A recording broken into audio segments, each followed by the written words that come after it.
আমরা শুধু একটি কথাই বলতে চাই, বিগত আন্দোলন সংগ্রামে রাজপথে বিএনপিকে ধারাবাহিকতা রক্ষা করে দেশ নায়ক তারেক রহমানের সাথে একাত্মতা ঘোষণা করে ওই স্বৈরাচার খুনি হাসিনাকে দেশ দেশান্তরী করেছে। খুনি হাসিনার পতন হয়েছে, তারেক রহমানের নেতৃত্বে হয়েছে।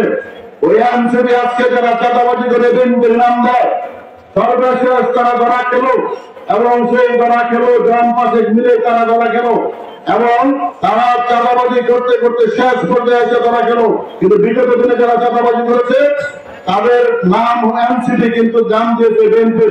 বিএনপি কখনো চাঁদাবাজি করে না, বিএনপি কখনো দুর্নীতি করে না। আজকে শেখ হাসিনা সহ শেখ হাসিনার দোসররা কেন পালিয়ে গেছে? বাংলাদেশ থেকে 300 এমপি, এমনকি ইউনিয়ন পরিষদের চেয়ারম্যানরা পর্যন্ত পালিয়ে গেছে আমাদের সারা বাংলাদেশ থেকে। কারণ একটাই, তারা দুর্নীতি করেছে, খুন করেছে, হত্যা করেছে, গুম করেছে। এই গুমের পরিবার 700 পরিবার গুম হয়েছে।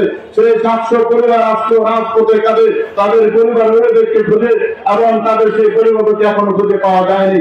এই স্বৈরাচারী খুনি হাসিনা দেশটাকে একটি কারাগার বানিয়েছিল। সেই কারাগার বিএনপির কারাগারে পতিত করেছে, সমস্ত বিএনপি নেতা কর্মীকে ধরে ধরে জেলে দিয়েছে, কিন্তু তারপরও বিএনপিকে দাবিয়ে রাখতে পারে নাই।